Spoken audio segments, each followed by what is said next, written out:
रविवार दिनांक 22 सप्टेंबर 2024 रोजी शरद पवार यांचा कराड ते चिपळूण असा धावता दौरा झाला।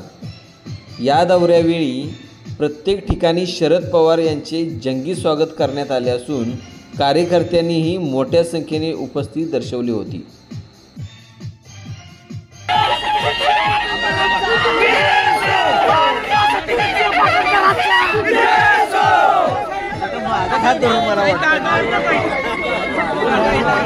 अभी